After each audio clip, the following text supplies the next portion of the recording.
I'm just glad he's paying me because Mike is just an... Rolling. What? Hey, ladies and gentlemen, boys and girls, kids of all ages, it's time for your weekly Fix the Funny. Can I get another one of these? I'm gonna need this. I'm about to do this shit. So I'm okay, I swallowed it. So grab a cocktail, take those pants off, and treat yourself to the sexy bald man that makes you tingle in your special place. Woo! I'm drunk! Got my mind on my money, my money on my mind, bitch! I'm house announcer Chet Jackson, and it's time for the Me, Myself, and I show with Mike Buncore! Are we done? Yes. Me, myself, and I. It's me, myself, and I.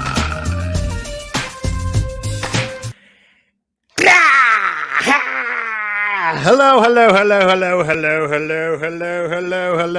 and welcome to another exciting episode of Me, Myself, and I. Right back there. Me, Myself, and I here live, streaming live. Podcast episode 144 episodes right now, Thursday night here, Friday Eve. You're almost done with the work week. I know you're just like, I'm done looking at screens, but I'm so glad you're here right now with us. We already have comments here. Oh, look at that. Dustin already says, hashtag make Mike buy Dustin a mask. Right on. Awesome. Good, Dust. I'm so glad that you're there with me. And then Elias says, I would love that song as my ringtone. Which one? Tits. I know, right?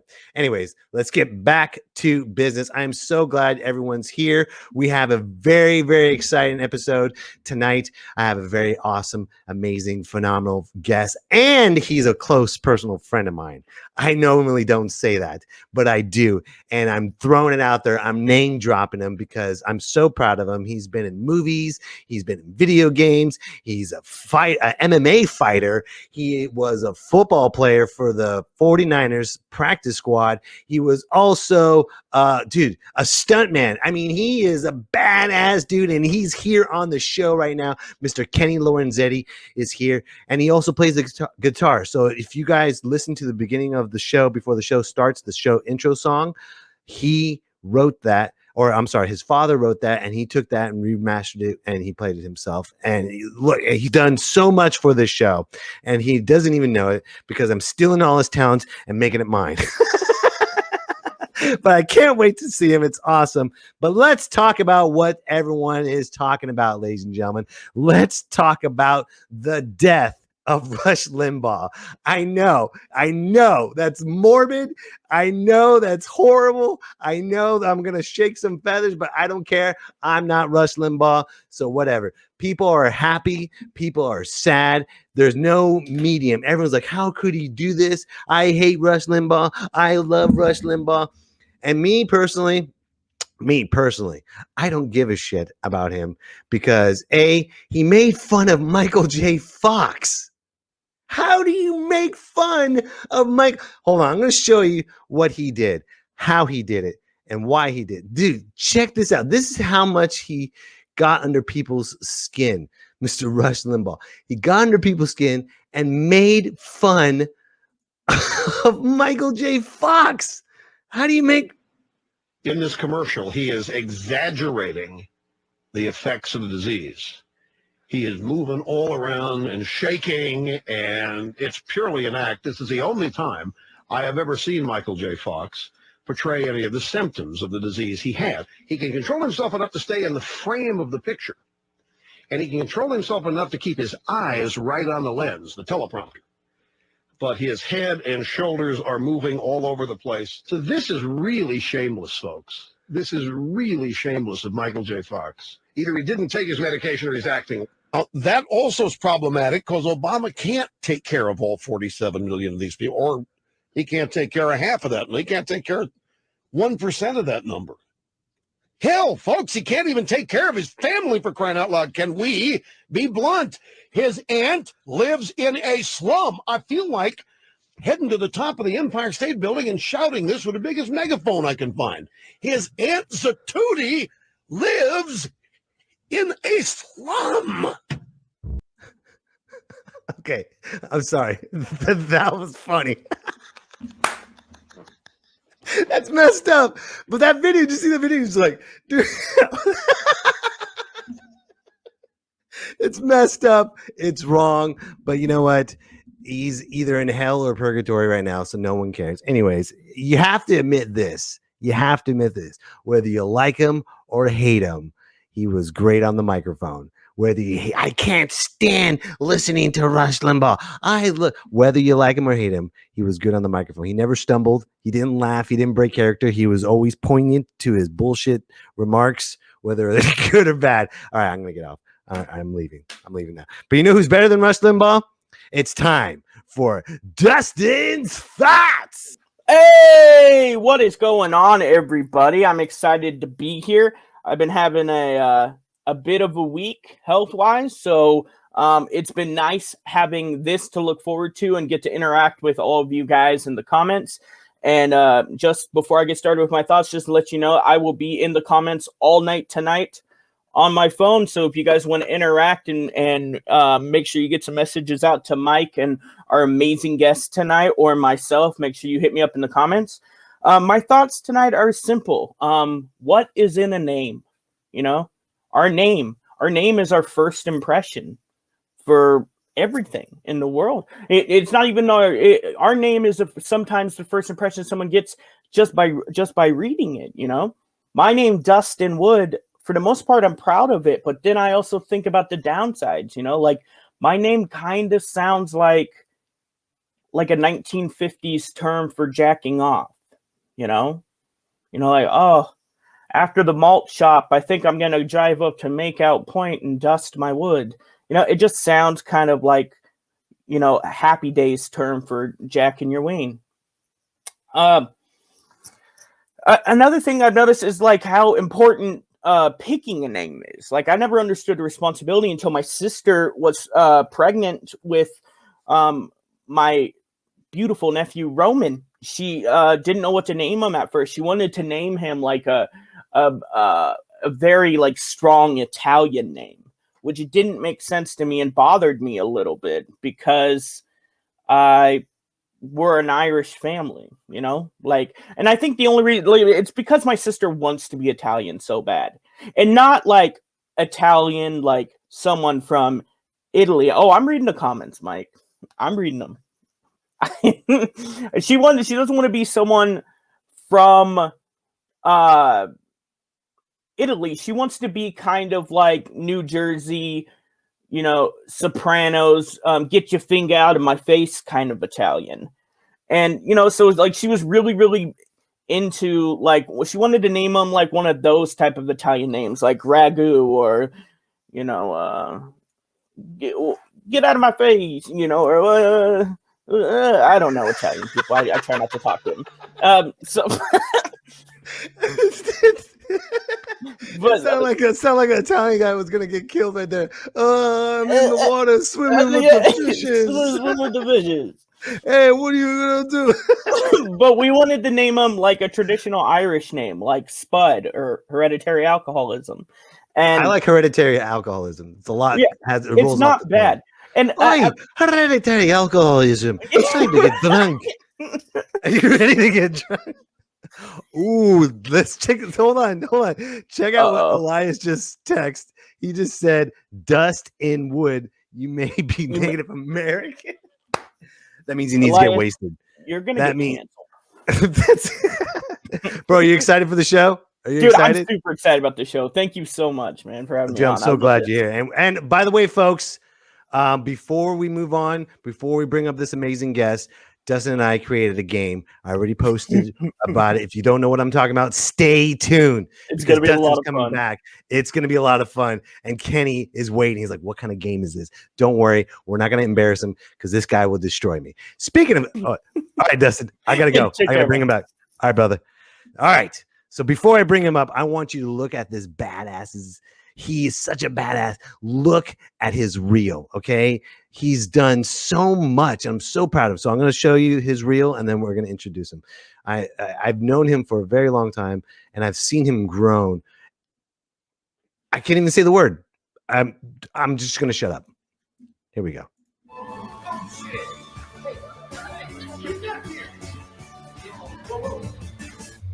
Credentials, please. Yeah, with Kid Cudi. Oh, you two dickheads are with Kid Cudi. Yeah. I mean, yeah. Anyway, you should probably just let us go. Let's go. We're gonna settle this shit right now. Wait, Here, come on. Oh, it's Kid Cudi. It's actually him. Oh my God, Kid Cudi. Sorry to bother you, Mr. Cudi. Are these two with you? Yeah, they were me. Oh, sorry. Yeah, that's right. Enjoy the show. Yep. Thanks, bro. I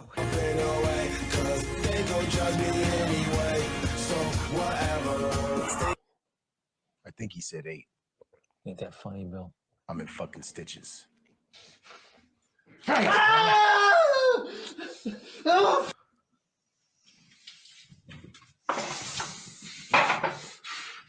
Wait, Frankie said. I know what Frankie said. Please stop.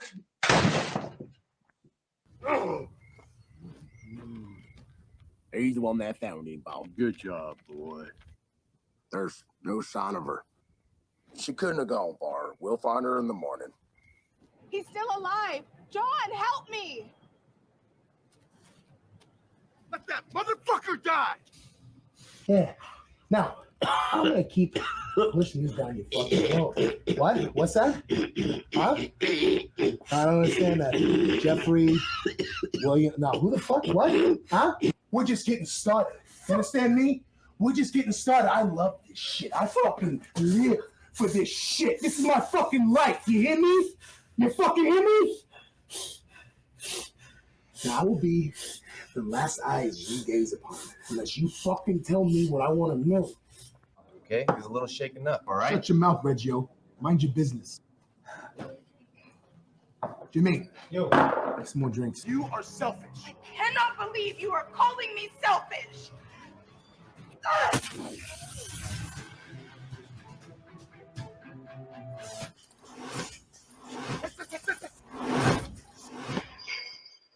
I don't know what the hell you're talking about, James. To kill it.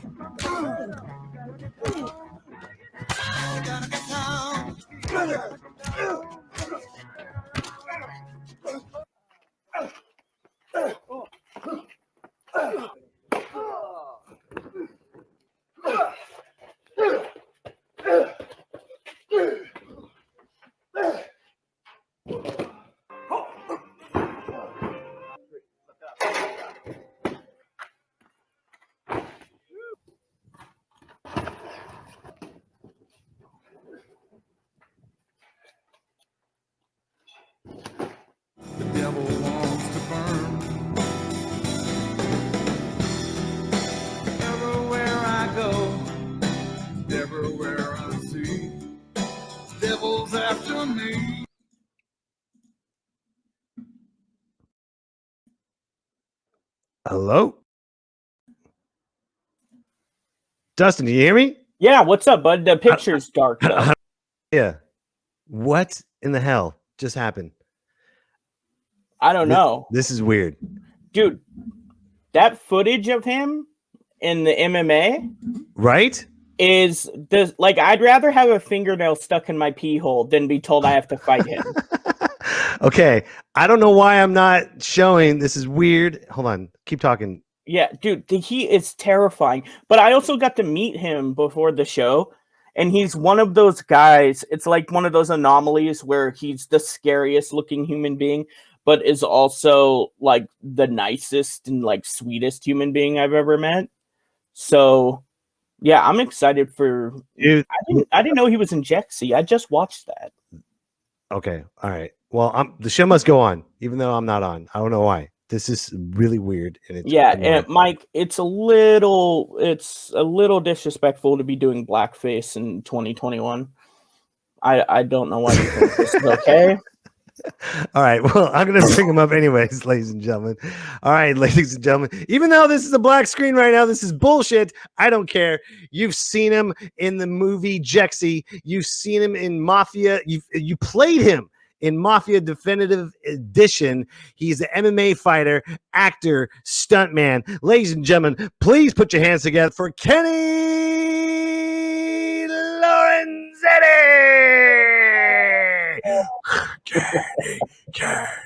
Kenny. Good to see you, sir, even though you can't see me. I'm John Cena right now. You can't see me, but the show must go on. So show must go on. Show must go on. This is crazy. How you doing, sir? Oh, I'm good, man. Just thank you for everything, and I appreciate you having me on. It was really awesome to see my reel again. Thank you for letting me see that. That was awesome. Oh, dude, it's awesome, man. I'm so exponentially. There you go. That's the word I was looking for. You have grown exponentially, my friend. Wow, Dude, Kenny and I, hold on. Well, someone just said something. Did you go dark because you're bringing Bane's brother out? Yes. It's Bane right here. Here he is. Bane's brother, Kenny Bane. Yeah, right. But I was just telling Dustin that you and I met on set of The Guitar Man, and that was my first movie role, and I was nervous because I was all by myself. We didn't know anybody, and we were kind of just thrown in together, and we were playing these prisoners, and I'm just chilling on set, just watching how everything's rolling, and then all of a sudden you came in, and I was like, holy shit, this big dude just comes in all intimidating. He's like just walks in, looks all yoked, because you were in the mode, you were in the moment, because your name was Beast, and you're just like, you got all this strong look on you, and then then what happened was you're like, hey guys, my name's Kenny, what's up, man? So super nice, and we were talking and all that stuff. And was that your first movie too? That Guitar Man was my first feature. Before that, I did a couple of short films. Actually, one of them was in my reel. I keep it in my reel because it was my first one. I was playing a slave driver where I got the shotgun. That's my first one I ever did. And it's close to my heart. So I keep that one in there because I like the footage. It's a hopefully whenever that thing gets to be globally launched, it's got a really cool meaning behind it. So, dude, it's great, man. It's great, dude. So, how did you get Guitar Man? And you want to tell everybody what Guitar Man's all about? Oh man, Guitar Man, yeah, great movie. Well, I actually applied for background. There was a background role, for a guy kind of wanting to struggle, getting out of his cell, and I went in. I submitted what I had at the time, which was not even wasn't even a headshot. It was like a picture of me I took. I don't even know where I got the picture from, but anyway, that and a resume I put together from some stuff, and I got called in for an actual audition, and I was like, oh, okay. So I went in, and they had me read for a couple different parts, and then they really liked my look. And my role actually in Guitar Man, a lot of people don't know that. Well, I gotta be careful how much I say about that right now. But the role, let's just say this: the role that I play was not me. It was supposed to be somebody totally different. Mm-hmm. And because they liked my performance, I guess they just made me that role and kind of recreated that character, even though that character didn't look nothing like me in the writing, which I thought was really cool. So the movie, as far as what's about, I didn't have any opportunity to read the book. There's a book, Mike, about the book, don't. Yeah, man, it's a great book. Guitar Man with Buzzy Martin. So I got to read it after, but I'd never read it before. I didn't have time. I literally got cast, and then like 2 to 3 days later, I was on set. And the movie basically is about, it's a true story for those who will get to see it pretty soon. It's won, what is it, 13 or 14 awards now, Mike? Is that correct? Yeah. It's interesting because we don't really get to see the inside, not only humor and humanity of inmates in prison and things of that nature, but humility as well. And so we get to take this journey with Buzzy Martin into this film, his struggle as a struggling artist, and teacher, and takes the biggest struggle. Not only is he teaching people in a prison, but he's teaching kids in troubled schools. And so, I mean, there's just so much texture and content in this film. Well, the great thing about it, man, that movie brought us and a couple of other guys really close together after that movie. We became, even though we were on set for about 2 or 3 days, we became friends immediately. You want to tell them about when the actor Michael Summers showed up? You want to tell them about that? How? Go ahead. You set it up. Go ahead. You set it up. We got to be careful how much we say about it. Okay. It's not out yet, but there's a scene, and Michael Summers is in it, and he's a fantastic actor, and there's basically he is. I mean, this scene, the first time I ever met this guy was this scene, and all of us, right? And this guy comes in, and we're not filming yet, just so you guys know. There's no cameras on yet. It's just us, and we're kind of waiting for direction. Hey, there you are. Hold on. There's my boy. There's two mic members. One's got to go. Hold on. I'm sorry. This is bullshit. Fix it. There you go. Can you guys hear me? I can hear you good. Yeah. Do I sound echoey? No, you sound good. Okay, cool. Thanks, Dustin. Appreciate it. All right, so go ahead. Yeah. So I'm trying. God, it's so hard not to give away a lot of stuff. But there's basically a scene where Michael comes in. We're there in a well, I guess that moment wasn't intense. He made it intense, right? So there's no cameras on. We're kind of just waiting for direction. The director's off somewhere else. We have no idea where he's at. And so we're kind of sitting in this room, and along comes in Michael Summers, who's getting in. He was already in character. He was in character. Yeah. It was done. I could rewind this. I saw him on the staircase of craft services.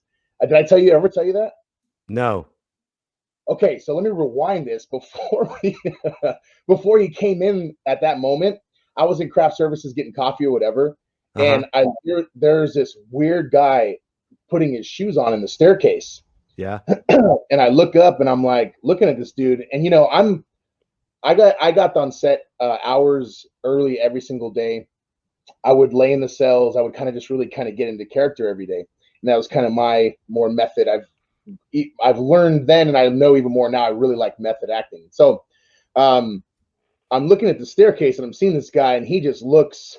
I mean, he's fidgeting and messing with his teeth, and he's like talking to himself, and I'm like, who in the hell is this guy? So I actually went and told the PA. I don't remember who it was at this right now, but I told the PA. I said, who's this guy in the staircase? There's some guy over there. You guys need to get him out of here or something. Let me know. I'm like, let me know if you guys need help, And so we got called in. It was me, you, and all the rest of us. And then Michael comes in, and so I kind of already had another what's this guy doing in here? Tell you what, he came in. He brought this presence upon him that even though we got together for 2 days, we became friends as if we were friends for years because we were prisoners. And we created that bond as if we were friends for many years, right? And when he came in, we were like, who the hell is this guy? What? He was pushing the line, and we all got our chest puffs, and you were like, let's go. Yeah. Well, if you remember, Mike, you, me, Dwayne, right? Yes. We got up. Dwayne was the one we had to hold back. Oh, that's right, because he stepped on his foot. That's what it was. He stepped on his foot. He's like, come on, dude. And then Dwayne's a big black guy. He's like, let's go. You want to go? And the former cop, right? So, it was crazy. The intensity between all of us. And then, so when we finally, in that moment, they finally came out and told us who he was. And so we kind of were like, I'm sweaty. I'm pumped up. I'm red. I'm ready to knock this guy out. Dwayne's pumped up. We're ready to go. This guy's getting KO'd. And you're the only real legit cage fighter that's ready to fight too. Well, dude, I'm like, what do I do? Do I strangle him? Do I take him down? Do I wrap him up? Do I, elbow him in the throat? What do I do? And then Rocky, our director, comes in and he goes, "Oh, hey, this is Michael. He's gonna be doing a scene with us." And we're like, trying to calm down. So when action hit and he came in and did his lines and his scene with Buzzy, and we can't talk about the interaction right now, but I think that totally got all of us in the moment to react the way that we did for that scene to really bring it home. And we got to watch it, and I can smell the animosity we had toward this guy. Well, because we became friends that quick. It was like this huge bond in 2 days, and then this guy came out of nowhere, started pushing our buttons. I mean, he did everything right as an actor, and he totally messed with it. But we weren't acting; we were believing that we were solid friends. Yeah, and we all stayed in touch right after. It sucks, man, because we were so close together in those 2 days because we put our whole hearts and souls into that, right? And then all of a sudden, it's time to go. It's like we got released from prison. That's got to be like a psychological thing to mess with you. It was weird going to work after. I bet. I felt weird. Yeah, I felt weird when right. I was dropping off my kids at school. This one dad, he was complaining. He said, "What'd he say?" He's like, "Oh man, it's raining outside. This sucks." I'm like, "Yeah, you ever been shanked?" Because I was still in that moment too. I was like, "You ever been shit?" No, I said, "You ever been shit shanked?" That's what I said. Well, that's because your guy you play, that's secretly you in there. I mean, it was funny though, but I was just like, it was so weird because like I said, you even said it too. Like it felt weird to be at work. Did you feel like you had to go back to prison? Did it feel like you weren't free? I think because my character's intense. Right. And so he's pretty much a mean dude throughout most of the film, right? And for me, when I get into, I'm not a mean guy. You mentioned that earlier. You guys were talking about meeting me and stuff. I'm not a mean person. Actually, it's funny because like with fighting and football, I'm just an athlete. I love to compete. Martial arts is something I've been doing since I was a boy. So I didn't fight because I have like this uncontrollable rage. I just want to smash people's faces in. I just like to compete in sports. No, you're technical that you want to smash people's faces in, technically. Exactly. I have to, there's an angle of the jaw that knocks them out on contact. So, right. Yeah. But, it's a technical thing. And so to bring out that kind of character, you got to really get a little rage inside of you. And it's kind of hard to calm down after for a while. So luckily I had a good long drive on my way back to work because both of those scenes I was on set for 4 or 5 days. And all those days I had to go back to the gym and to go to work immediately after. So I would drive from our location and go straight to, I think I was at San Mateo or something like that. And I had to deal with clients and customers and people. And I'm like freaking out. It was weird. I had a hard time. Yeah. Especially it got worse every day. The last day was the hardest day for me because, then I was sad because it was over. Right? Right. Did you feel like that? Oh, of course, dude. It was over. We were done.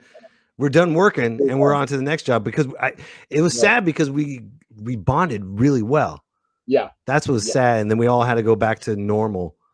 And that was hard to go back to normal. It was. And speaking of Jexi, that was the hardest for me so far. And I'll tell you, it was the second time I had a trailer in my life so far. And the way they treat you when you're, a co-star or whatever the heck you want to call supporting or, whatever the right verbiage is of what my character was in that film. But when you play a role like that, they treat you so much different. You eat different foods than everybody else. You eat in a separate quarters than everybody else. I'm hanging out with Kid Cudi and Adam Devine and Alexandra, who was fantastic. And, here I am sitting with these people, and normally I'm outside with the extras and the stunt people, who are fantastic and the hardest workers, baby. So yeah. And so it was weird to be treated that way. And then, then I got to go to work and I got to go in my job. I take care of people. Right. So I'm like this guy on set, for, 8 to 10 hours. I go to work or I go home. And then like when that movie wrapped, I was like, dude, I mean, the food they had, Mike, we were eating like filet mignon for lunch. Oh.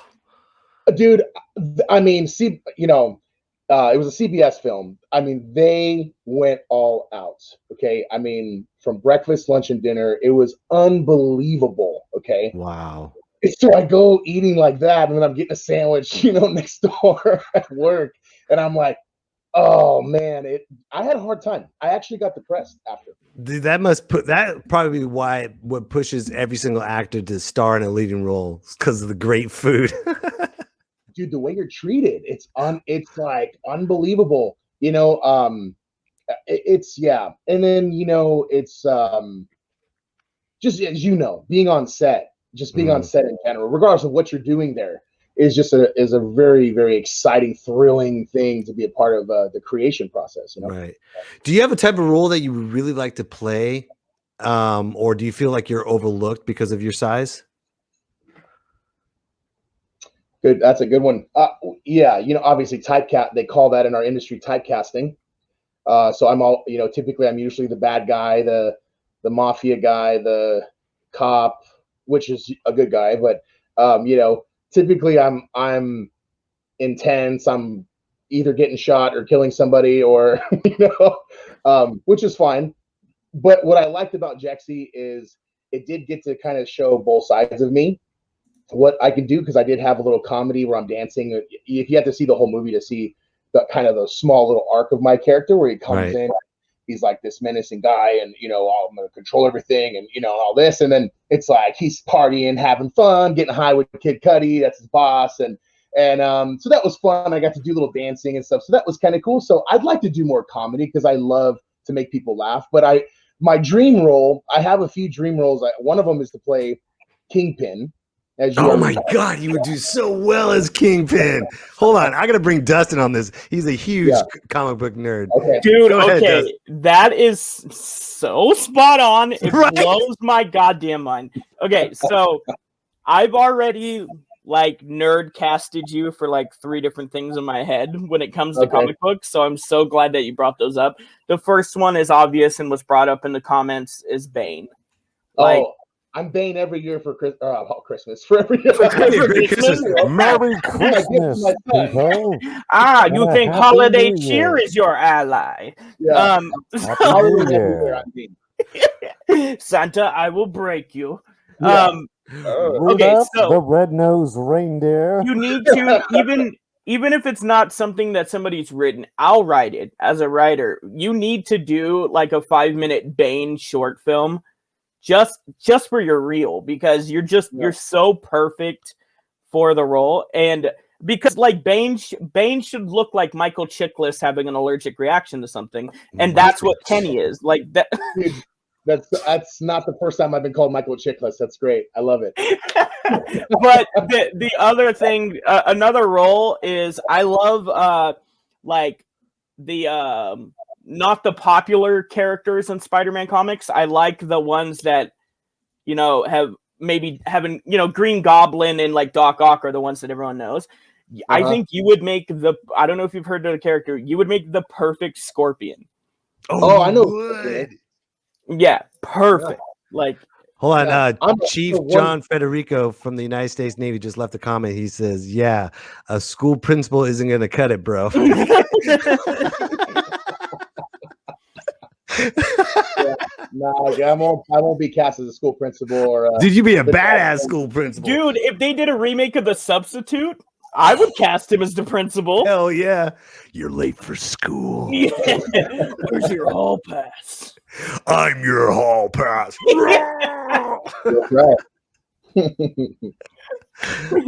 Yeah, Scorpion's awesome. Cool. I'm a huge comic book nerd, so I'll tell you, cool. I still have my X-Men cards from when I was 8 years old.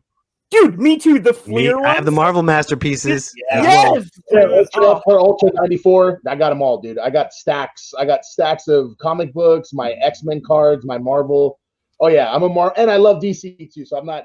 Right. A lot of my friends talk about Marvel all the time. They're like, "Oh, well, you don't like DC." I absolutely love comic across the board. Yeah, exactly, comic books. I love that we all in unison in code admitted that we never had sex in high school because we were like, I also had all the cards. Well, yeah. That's why we're comics. That's why. Oh shoot! Elias just said this. Elias said he would make a great rhino. Dude, yes. Oh my god! Yeah. Yes. Yes. Oh I my can God. see that. Dude, and he has you have such a great look. Like me and Mike were talking about it earlier. How you I watched Creed 2 earlier, and you look like Von Drago's son in it. Just this I applied for that. I submitted for that. Oh wow, that's so crazy. Yeah, because it's just like you have that look, and so that's got to be. And that's why one of the questions Mike asked you, I'm so interested in, is the typecast thing. Do you do you feel like, as your personality and your acting style, do you feel like you're drawn more to comedy or action? Oh, action for sure. Yeah, which is fine.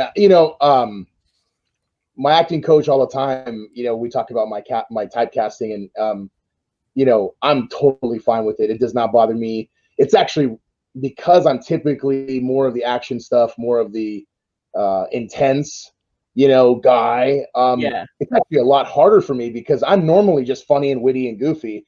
So for me to be like this, menacing ass or whatever, you have to act. You have to act. Speaking of menacing ass, Elias just said you would be a great saber tooth. Yeah, dude. Oh my god, dude, Elias, you're on fire. You're gonna get fire. Elias, famous. you're on fire, my man. I like this guy. I got to let him talk to my agent. I like this guy. Yeah, right. You gotta get on my Look him up, Elias. Instagram. We gotta connect. Yeah. That's hilarious. All right, Dustin. All right, man. Stay tuned. Our game's coming up. So, acting, stuntman, cage fighter. How'd you get started in cage fighting? Oh, that's a menacing laugh. That was a Gene Hackman laugh right there. Superman.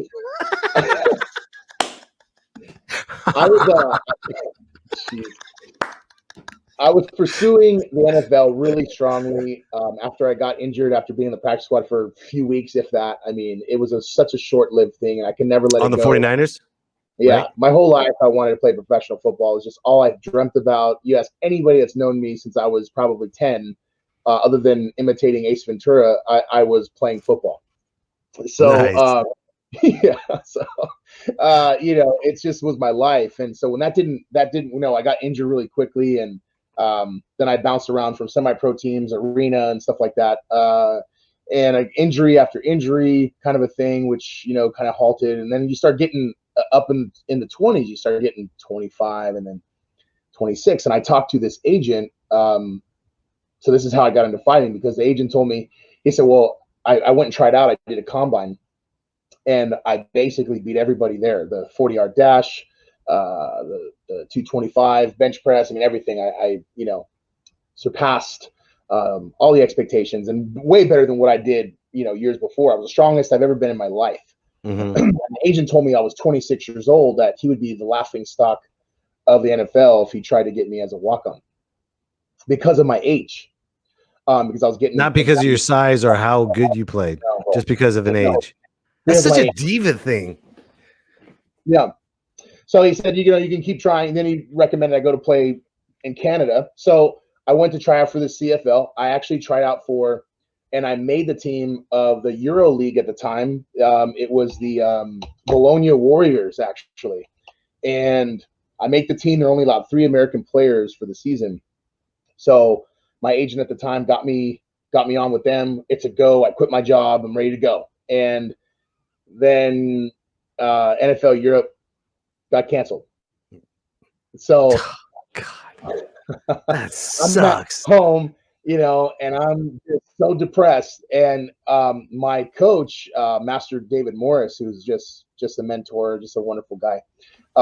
He was a trainer at the gym I was working at, and he's like a martial arts guru and everything. And I was kind of frustrated, and I went upstairs, and we had heavy bags up there, and I just started slamming roundhouses and stuff. And because I was pissed off, and he saw me, and he goes, dude, why aren't you fighting? Like, your kicks are ridiculous. And I said, well, I can't get to 265. At the time I was 345, 355 or something like that. And I said, I've had to lose like 100 pounds. I'm like, forget it. And he goes, I told him, I said, forget it. I can't do that. He goes, yeah, you're right. And he walked away. And I'm all, well, wait a second. Damn, you pushed your buttons. Different things in my mind, and you're I was right. like, You're not good enough. Walk away. He Jedi'd me, You're not good enough. So I had a conversation with him. I met with him, and we kind of said, well, if I were to do something like this, what would be your plan? What would be, you're the guy, you're the trainer now. What's your game plan? And so 8 months later, we walked into my first sanction, because I did a couple smoker fights before that, which are unsanctioned. And so basically they can be anywhere, which I won't announce where those were right now, but you do a really good job watching your words with everything. That's why you're a professional. I'm not, because you're so good at being careful with anything you have you say. to, man. You have to. It's like, God, everybody, is up your ass for everything nowadays. It's like, so yeah, I'm like, but yeah, so I went, I think it was 8 months. I dropped down to 295, and I cut the about 20 pounds of water night before the fight. I was 265 on a Friday. Walked in at 288 on a Saturday to my fight. I won the first round by standing guillotine. I found out later on, I didn't know this, but I threw a small roundhouse leg kick and I broke his leg, and I didn't know that because he dropped in the fight, and I didn't know what happened to him. So I was kind of like a puppy, that got his prize, and so I was so excited, and I just ran over to him, and I just grabbed him. Man, I ended up doing a standing body guillotine on him, and that was it. I found out later on that I broke his leg, and I felt terrible. But that's part of the game, So, and that was it. Yeah, everyone always forgets about breaking someone's leg. No big deal. Well, I didn't feel much of it. So I didn't know it was broken. I just, why did you walk? Why can't you walk, pussy? Oh, you broke it. Oh, my bad.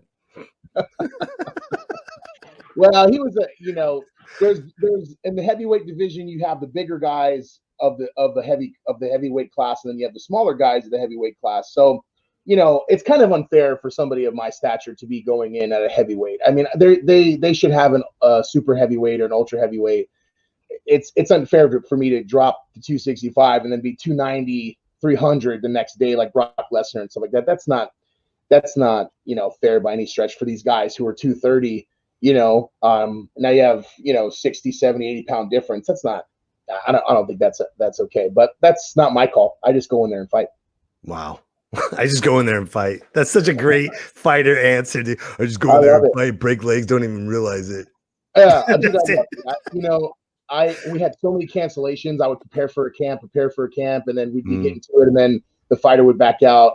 And I'm not going to call any of them out, but for multiple reasons, they would come up with whatever. I had to cancel a fight for a family emergency once, so I don't judge people for not following through. But it happened often in my amateur career and stuff. So I got really injured in one of them. I was injured actually in camp, and I shouldn't have fought. I should have just canceled it, but I didn't. And it was one of, you have these things that you do, and I went in anyway, and it's like the guy knew he had like this crazy radar, and he went in right away, caught one of my kicks, spun me, tore my meniscus right off the bone.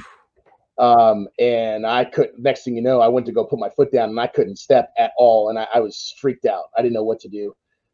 So I thought I'd bait him into taking me to the ground so I could choke him out. And then he started swinging on me instead. God, man. Which I don't, it's funny. People, I covered up a little bit and moved around a little. I don't mind getting hit. It doesn't bother me. It's not like I'm like afraid of getting hit. That stuff. Dude, you're Colossus. That's a Colossus answer, dude. Yeah. I don't mind getting hit. It doesn't bother me. I kind of like it. But you know what's great about you? You have what I'm trying to say. You're a fighter, you're an actor, you want to get into more action movies, and we see you as this rough, gritty guy, but you also play the guitar, man. Yeah, thank you. You are the guitar man. And that's not just an instrument you play, that's a part of your life. It right? is. You want to tell us more about the livelihood of your guitar? Well, my guitar is made out of African zebra wood. So, yeah, my guitar playing comes from my dad. You know, the bond I had with my father, and I grew up as a young boy watching my dad play guitar in our church and write music for our church, and so that's, you know, as a young boy, you know, your heroes are usually your parents to start, and then obviously superheroes for us because we're dorks, but that's fine. My dad didn't mind me having the Hulk as my guy, but seeing my dad do that and the you know, the message and the impact it made on people, and the impact it made on me, you know. So I grew up just idolizing him, and I actually had a really hard time learning how to play because my dad tried to teach me how to play regular, like normal people, which would be like this, which is how you play, right? Right. You play right, normal this way. I can't do that. So my dad tried, and I used to get so frustrated. So one day he was gone. I'll never forget, I was in 8th grade, and my dad was off doing a gig. He was working at I think he was singing at a restaurant or something like that. And so he was gone. I was at the house by myself, and there's his guitar sitting there, you know. So I grab it, and then I flip it around, and this is how he played it. So I flip it this way, and I was learning Glycerine from Bush. Oh, nice. And so I was like, you know, I was just looking at it, and then all of a sudden, dude, I just started playing it because it was in my hand the way it was supposed to be. Wow. And then I went from that song to another song, and then I started, I think I learned a Green Day song that night, and or 2 Green Day songs that night. And then he was teaching me at the time a Tom Petty song. I learned that one. So it was just like all these songs just kind of came together because I finally put the guitar the way it was supposed to be. So when my dad got home, I was just so excited, you know. I was like a giddy young kid, you know, and I was just sitting there, and I'm like, you know, hey, Dad, what's up? You know, and I helped him with his bag and helped him with his guitar and stuff, and brought his mics in and everything. And you know, he usually wanted to unwind and all that, you know. And so I let him unwind, and so I just was like, I grabbed his guitar. He's like, oh, well, you know, what do you? My dad was very sarcastic, you know. He goes, what do you think you're gonna do with that? And I was like, oh, nothing, just you know, play a little Glycerine real quick. And dude, I just knocked it out. I sang it and knocked it out. My dad was just like, oh my God, you know. And my dad was a very struggling musician, a lot like Buzzy Martin in that movie. Mm-hmm. And so that kind of steered me away from really entering that world and really taking it on, you know, full time, because, you know, I didn't want to have not that I didn't like my dad's life or anything, but I didn't want to have It's a tough life, man. Yeah, it was a tough life. And so I was like, man, I'm not going to deal with that. You know, I saw my dad who wrote these amazing songs. He was a great guitar player, good singer. And I would listen to things on, you know, the TV and the radio, and I'd be like, my dad's songs will crush this thing, you know? And yet here we were living in a, you know, 1-bedroom little shack in Monrovia. Wow. So I love your dad's songs because we used 2 of your dad's songs on the show. We have Naked We Came and cool. Devil Wants to Burn, right? Is that the name of it? Yeah. You want to talk about Devil Wants to Burn? Because we use that at the end of the show. Yeah, I helped write that when I was in high school. Okay. Him and I were writing that, and he was just, you know, creating this new album, and that was a song that he started writing, I guess, when he was younger, and then he came back to it, as most musicians and artists do of any kind, right? Writing or whatever. So The Devil Wants to Burn is, you know, I mean, it's I mean, isn't that what he does, right? He wants to, you know, he wants to. I have a song picked out for tonight. It's basically a piggyback, but it was written before The Devil Wants to Burn. But you can play as many songs as you want, man. Oh, no, I don't want to get sidekicked in the face online. I don't want to get my ass kicked. So you can play as many songs as you want. It's about, you know, I mean, it's about, you know, you gotta stay focused. You gotta stay strong. You gotta know that he's gonna throw things at you on purpose. Unfortunately, you know, and you got to keep your faith, and that's what keeps us strong, is our faith, you know. And regardless of what you have, what faith you have, I mean, I don't judge people on their faith, but I believe all people should have a faith of some kind that they believe in. You know, we definitely are here from something greater than ourselves, whatever you want to call that, right? So that's how I look at it. Do you want to play Devil Wants to Burn and then the piggyback song? You want me to play that one, or you want to play Devil Wants to Burn? You want me to play the one that your other one that you like? Let me get into the other one first, because you never heard that one. Okay, yeah. So what's the name of it? This one is The Devil Has a Way. Ooh, nice. All right, here we go. Here's Ken and Lorenzetti. All right, let's see.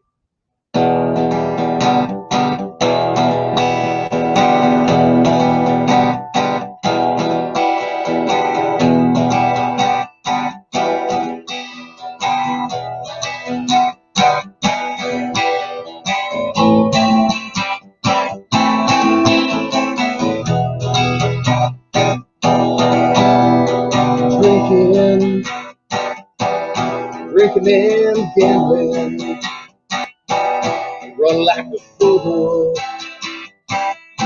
with the ladies in the night, living my life in a simple way. I didn't care if it was wrong, I didn't care if it was right. Long ago, someone said to me, keep driving down that road and you'll find misery. The devil has a way of making the world look good by twisting everything around and round, yeah. You follow that devil and now you find is your face flat on the ground. My life has changed in so many ways. My old off-forgotten love took me out of misery. I want to shout and sing his name and praise, my Lord of Lords, the King of everything. The devil has a way of making the world look good by twisting everything around and round, yeah. You follow that devil and now you find is your face flat on the ground. So people, listen to what I have to say. In Christ you come reborn to fix your broken dreams. Get Christ back in your heart again. Get God back in your life and do what is right. The devil has a way of making the world look good by twisting everything around and round, yeah. You follow that devil and now you find is your face flat on the ground. Is your face flat on the ground?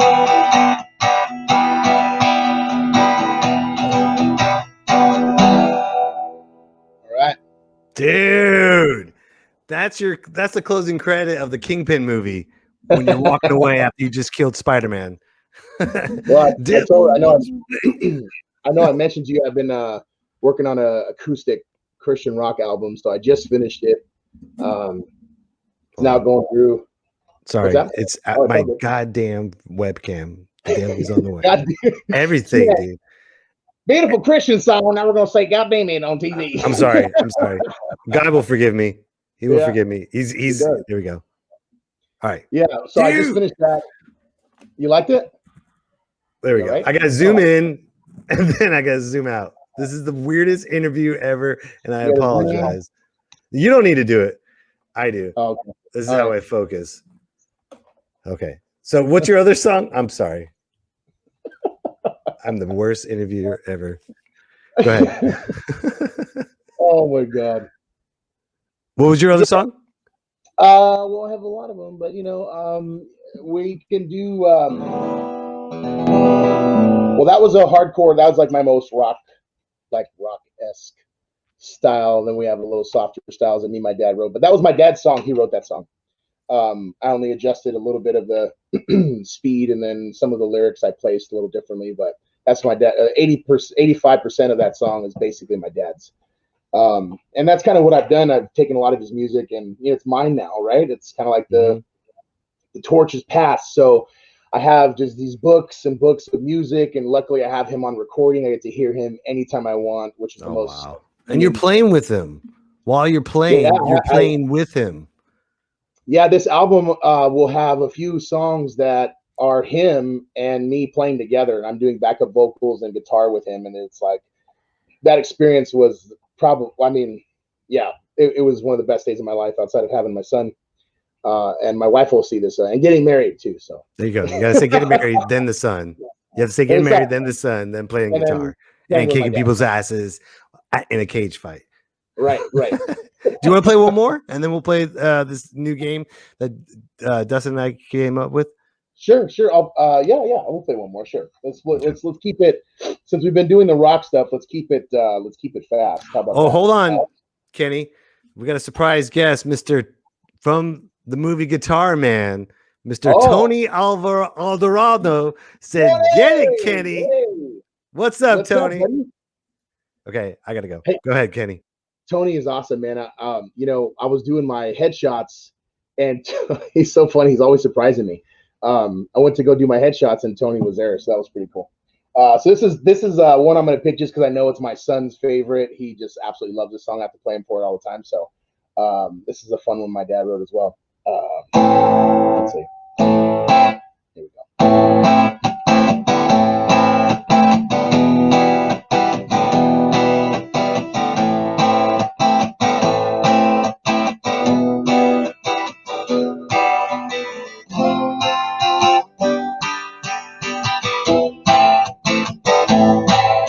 Well, I say there's nothing like the Bible. There's nothing like the power of His word.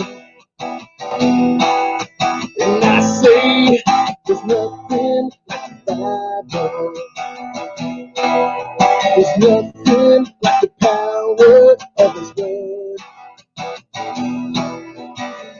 Oh, you can't go wrong with the Savior.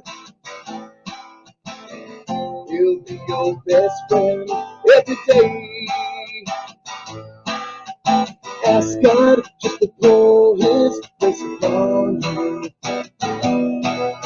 and give it up to Jesus every day.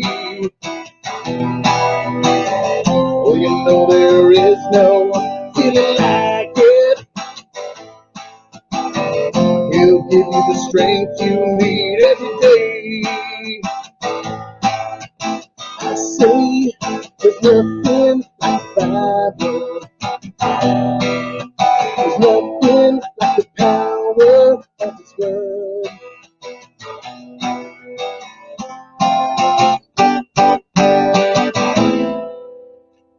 It's a short.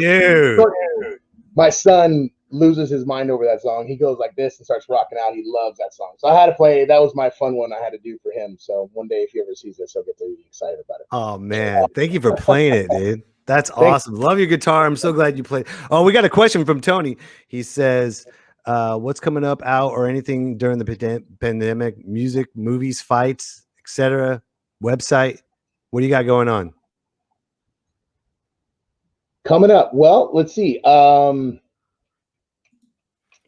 what just came out is obviously the Mafia Definitive Edition video game. That was fantastic. I know that there's a movie called American Fighter that should be coming out really soon. That's a really cool movie. I know Guitar Man's supposed to launch this year, so super excited about that, Tony. We should all be excited about that one. I know. I have another movie called that just won a couple awards in Hawaii called Lumpia. Oh, 2. you're in that. Yeah, I saw the trailer to that. That looks good. Yeah. If you watch it real slow, you'll see me in the trailer. Yeah, that was a fun. That's the Filipino superhero. Yeah. Yeah, that looks great. I got to see it. I'd never seen it, and so I watched the premiere of it in Hawaii, and it did really well out there. So that was really cool to see people's responses to it. But it was a lot of fun. It was actually a lot better than I thought it was going to be. I was like, well, I knew it was going to be fun and everything, but it just flowed really well. The writing was so creative. The acting was good, and the fight scenes were really fun. And of course, I obviously have a big one in there with me and Mark Munoz, the ex UFC badass. So that was a surprise too. I had no idea I was going to be on set fighting Mark Munoz prior to walking into the set. That was another weird role. I applied for a background. They wanted some big husky guy or whatever, and I applied for it. They called me in, and they're like, "Oh, hey, you're going to actually do a fight scene with him, and we're going to do the choreography right now." And I'm like, "Oh, okay." Yeah, but it was. I mean, so him and I. Little fun fact behind the scenes, him and I were both obviously former. I mean, we're martial artists and we're fighters, and so we made an agreement in that film to make it very, very real. I'll just leave it at that. So nice. Him and I are we're throwing. I can't wait to see it, dude. It looks so good. I'm so proud of you. That's awesome, man. Yeah. That's coming out. Geez, I'm trying to think. My album should be done hopefully by April, May. By the time I get everything mastered, and I should have a couple songs hopefully on Spotify by the end of March. And as of right now, that's all I could think of at the moment. I have a commercial I can't speak about just yet, but that will be coming out in probably about 90 days. So that's pretty cool. Yeah, man. Thanks, Tony. Yeah, I got a couple things in the fire, my man. So we're pretty excited to see, finally some of these things. I mean, Guitar Man, 2016. Has been that long? Yeah. We've been out of prison since then. I know. I'm surprised we haven't got back yet. Well, dude, you ready to have some fun? Let's do it, man. Okay, hold on. Dustin, you ready? Oh, I'm ready. Okay, so we have a new game that we decided to play. It's like Mad Libs. And before we get started, Kenny, you have the script with you? I do. I got it on my phone. Is that all right if I read it off my phone? So I'm going to ask a couple of questions, and then we're going to fill it in. So what is your favorite car? Sorry. You're not in character yet. I'm just... Not yet. Almost. If you want to play Mad Libs in character, you can, because you can kick our asses. So it's okay. You talking about like just in general, like a genre of a car, or like just in like my favorite Your car? favorite car. Man, I have to say, jeez. Car or truck? Either or. Oh boy. I'd have to say a 77 Chevy Blazer. 77 Chevy Blazer. Okay. He went baby. so I love that specific. Okay, give me a female name. Female name? Marianne. Marianne.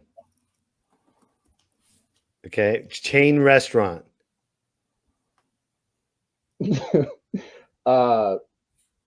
I'm trying to think of that Italian one with the shitty food. Olive Garden? Olive Garden? Olive Garden, yeah. I love that I knew that. Like, the shitty one. Yeah. Oh, Olive Garden. All right, Yeah. what's a Oh. small town? Monrovia, where I'm from. What's that? Monrovia, where I'm from. Okay, Monrovia. Yeah, it's a small town. Okay. Okay. A verb? Dustin, you pick this one. You got to pick it. You're the guest. Oh, yeah, this is all you, buddy. This is all you. Don't put that evil on me. I'm just trying to figure out how you're going to spin this on me later. So I'm trying to. We're not going to embarrass you. It's part of the show. Don't worry. It's Mad Libs. Verb, fuck. Perfect. No. A favorite sex toy. Oh my god. You don't have to say yours. You could just say a just a sex random toy. one. How about that? How about that? Like, A sex toy. Fleshlight. Fleshlight. Oh, good one. I mean, I've heard nothing I know. Okay. Type of kitchen utensil. Wooden spoon. Wooden spoon. Okay. Something that ends in ing. Lifting. Lifting. Yeah. Okay. Yeah, use your brain on that one, Ken. Number of times. Just numbers. A random number. 7. 7. Okay. Sauces. Red. Okay. Red sauce. Okay. Favorite Nicolas Cage movie. Oh, God, I love Nick Cage. Face Off. Face off. Hold on. You want your face off. Hi. Ah. I could eat a peach for hours. I'm me.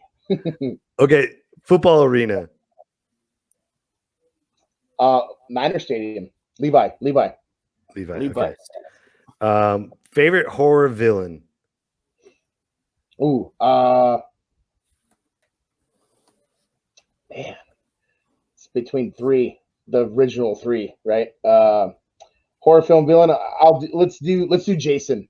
Voorhees. Okay. Yeah. And then sexual position. Nope. You make me sing Christian songs. You want to talk about sex toys?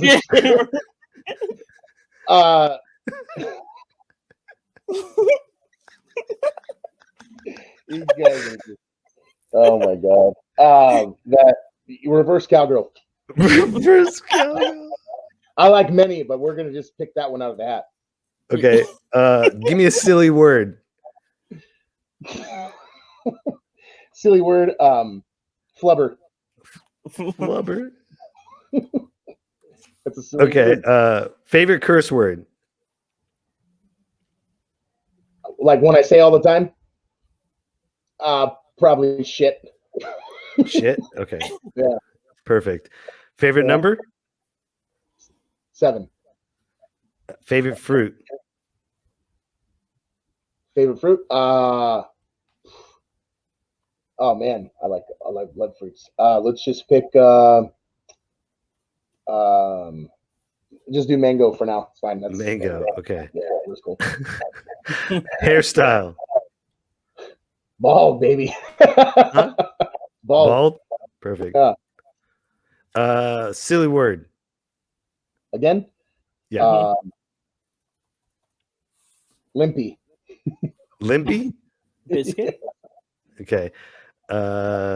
Something that starts with the letter M. Music. Okay. Type of pizza. Just do pepperoni's fine. Pepperoni. Okay. Hold on. We're almost done. Give me a sound effect. Sound effect? Yeah. I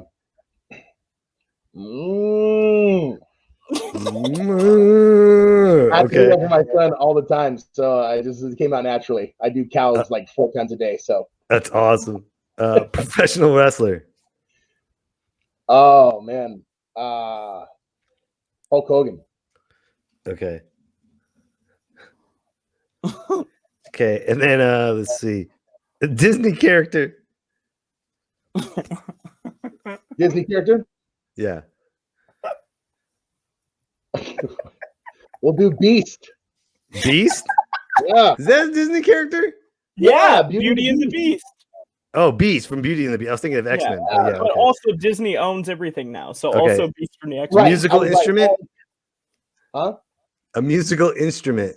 Oh, guitar. Guitar. Okay. All right. So you got your script ready? You got everything? Folks, it is time for Special Micdom's unit.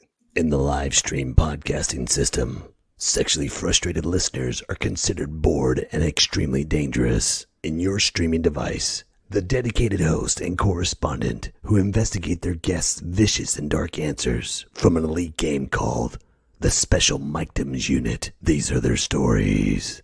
Pow, pow, Mike, and Dustin.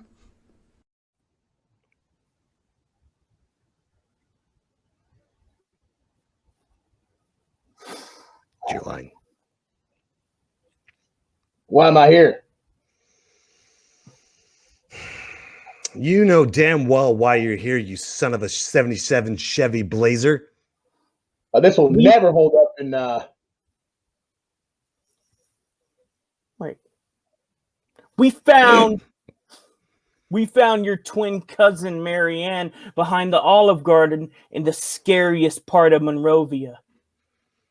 Well, I have an alibi. She was fucked to death by your favorite fleshlight that literally had your name on it. We are not lifting around here. You wouldn't spoon. You wouldn't spoon her. Jesus Christ. Yeah, well, I have pictures of us in front of that favorite restaurant. I have pictures. That's my alibi. You wouldn't spoon her 7 times. And you were not counting on her final moment. She left a message in red sauce that said face off. Yeah, I don't know where you guys are in this script. This will never hold up. There you go. This will never hold up. So finally it's me. Okay. Well, this will never hold up in San Quentin. Levi Stadium. Levi Stadium. Oh, Levi Stadium. Sorry. He's doing a great job. Yeah, right? Okay. I have an alibi. All right. I was with who the hell was I with? I was with Marianne. Okay. Jason Voorhees. But and you were changing tires. What? You were changing tires on your reverse cowgirl. Well, I like reverse cowgirl. What's wrong with that? You probably ain't never tried it. That's why you're laughing. Wait a minute. How do you know she was killed at 7:30?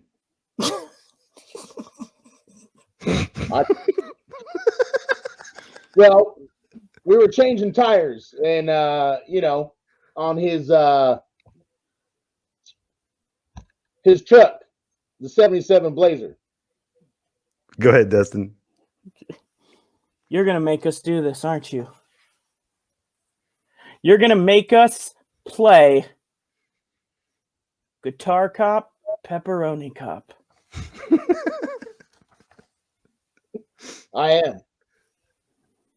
Because I have pictures.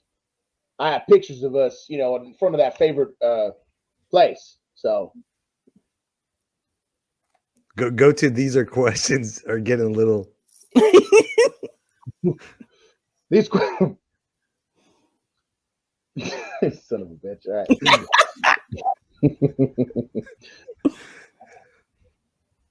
These questions are getting a little nasty. No, it's these questions are getting a little And who do you want? I don't have the list. Oh, you don't? Oh, Hulk Hogan. So these questions are getting a little. I want my Hulk Hogan. Oh, was I supposed to write those down in these spots? No, it's okay. That was my fault. All my fault. We'll start from the top on that one. These questions are getting a little. I think I want my Hulk Hogan. Go ahead. Hold on. Let me get serious. Go ahead. Call someone. But we all know the lab revealed that you raped Beast right in his guitar numerous times, over and over again. Bam, bam, bam, bam, bam, bam, bam. I never raped nobody. What's so bad is he was so this whole podcast, Kenny has been so careful not to say anything that can come back to him. I know. And now we literally have 4 minutes of him saying the most horrendous shit that He didn't say it. I did. Blame it on me. Blame it on me. He didn't rape Beast with the guitar over and over again. Tony's liking it. He's laughing it. Yeah. He gets another one and then another one. Well, hold on. Okay, but were you supposed to give me the list or something so I could read off? Yeah. Oh. Again, it's my fault. You did an incredible. We were just showing your acting chops. That's all we were doing. Yeah. We were just showing your amazing acting. Your way through the whole thing. You did really good. Unbelievable. So, note to self: make sure they know what they're saying. Yeah. I still think my favorite thing was fuck 30. Yeah. That's my new favorite time. It's time for shit 30. That's what it is. Oh, shit 30. That's what it is. Oh my God. Does anybody have any questions for Kenny? Because we're almost at an hour 30 right now. And this, Kenny, thank you very much. This has been wonderful. Oh man, it's been a lot of fun. Thanks for having me, Mike. Yeah. By the way, folks, you can find Kenny at Instagram.com/Ken Lorenzetti. Right there. Boom. You can find the adorkable one on Instagram.com/adorkable Dustin Wood.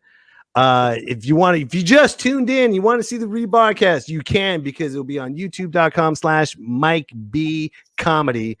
And by the way, folks, also I'm selling t-shirts right there, tpublic.com/t-shirts. Well, that's too much to say, but here's this. Get your phones out right here. You can scan it right there on the corner. Whoops. On that corner. God damn it. That corner where Kenny's at. You can scan it right now. There you go. Thank you, Kenny. You can scan it right now. Buy a t-shirt right now as we speak. And let's see. What else do we have? We have a comment.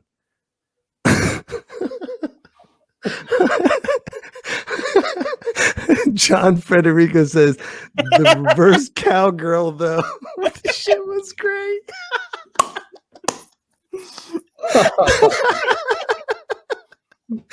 Oh my God, it's so funny. Okay, we gotta get going. But Kenny, thank you so much. Before we go, I always say this. I always like to have a prayer, but not by me, but by Sam Elliott. And if you listen to the music, it's by you. Check this out. And now, a prayer from Sam Elliott. Dear Heavenly Father, give me the strength, for I don't have any patience for stupidity anymore. Everywhere I go, I see someone doing something stupid, and I just want to smack them across the head, but I can't, dear Father, for you are the dude of this universe. Dear Lord, we're in a pandemic, and I'm starting to lose my cool. All I want to do is sit in my leather chair, smoke a Marlboro Red, and drink a beer. Coors, America's beer. Lone Star Barbecue. Amen.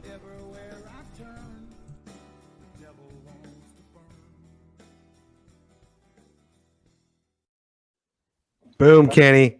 Thank you for everything. Thank you for the music. Thank you for your talent.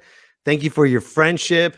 Thank you for everything, man. And I hope you become Kingpin someday. Yeah, man. Yeah, it was awesome to meet you, Kenny. You're an awesome guy, and I'm rooting for you, man. I want to see you on the big screen. I'm excited for your career, man. Thanks, Dustin. Now you got to go watch Jexi again. I know. Now that I know, and I was so excited when I saw your reel, because I just watched that on it was on HBO Max, I think, or Amazon Prime. Yeah.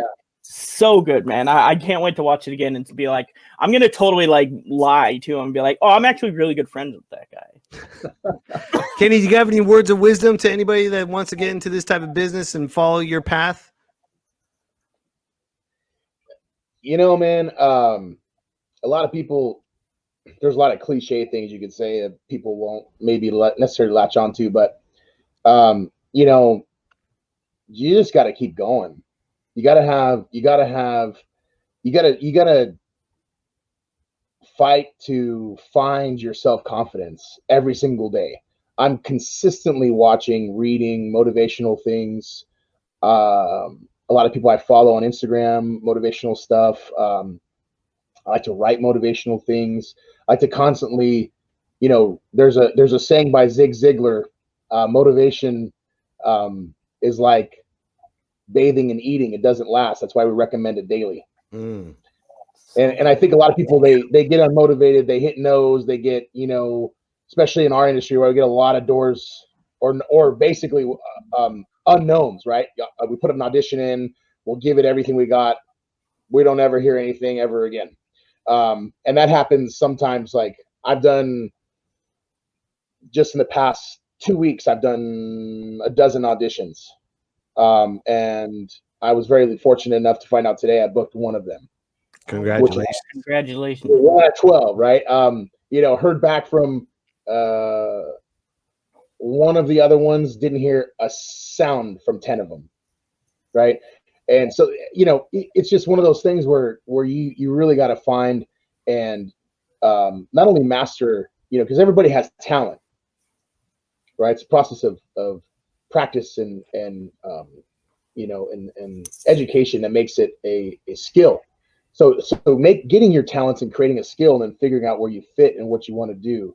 You know, I have a skill of athleticism, and so I feel like that helps me in performing, and I have self-confidence in the things that I've done in my sports background, and that I think gives me my foundation. You know, but everybody's going to have a different foundation. But I just would recommend just to stay hungry and constantly find a way to make yourself feel good every day, because it's really hard. Life in general is really hard. Yeah. You know, so if you don't find things that make you, I watch Seinfeld almost every night of my life for the past like 12 years. Dude, I love that show. Oh, and my beautiful wife, she watches it with me, luckily. You know, but I watch it because it makes me laugh. And I like to end my evening with something that makes me laugh or educational. So I feel it impacts my sleep. It impacts how I'm going to wake up. It impacts what I think about while I'm sleeping, my subconscious. And, you know, so I like to do things. That's why I listen to a lot of your stuff, Mike, because I really love your personality. So you make me laugh a lot. So I watch your YouTube videos and your stuff on Instagram. But I like to watch things that make me in a good mood, because laughter, the frequency of happiness is twice as strong as a negative thought. So a positive thought is twice as strong as a negative thought. So things that make me laugh, things that make me maybe motivated, I try to do that every single day, you know, because we have a roller coaster mentally every single day. And in the entertainment industry, I don't care what side you're on, you know, music, comedy, film, doesn't matter. There's so many performing arts, you know, stage. It's you know, you got to have thick skin, and you got to be really self-confident. And so, you know, those types of things you got to work on, and they don't last. You know, what I did in high school and being All-American, that stuff was over almost 20 years ago. Nobody cares that I was All-American. You know, so that's not going to last all these years later. I have to find things now that I'm proud of myself now. And being a father has really brought a lot of proud moments. You know, so you know, you got to find those things, find your happiness, find the things that make you motivated, and keep them up, keep doing them, you know? Right on, Kenny. Thank you very much, man. Thank you for this. Dude, tell everybody about the show. Tell everyone to watch this. And this has been a very fun, wonderful, amazing episode. And I swear, dude, if you're not Rhino or Kingpin soon, yes, we're gonna write a petition. Yeah, okay? We're gonna fight for you. Hashtag Kenny is King. The Senate. Kenny is Kingpin. There you go. Hashtag Kenny is Kingpin. Well, hey, I mean, you know, listen, no disrespect to Vincent D'Onofrio, one of my all-time. No disrespect to Vincent D'Onofrio, because Kenny is Kingpin. Yeah, he's a great guy, but I'm sorry, I got it. That role's now mine, my man. Kenny is Kingpin. All right, I'm leaving it there. Okay, everyone agrees. everyone knows. I'm going to leave it right there. So thank you so much, everyone. You have a wonderful night, and we'll see you again. Me, myself, and I. It's me, myself, and I. Me, myself, and I. It's me, myself, and I.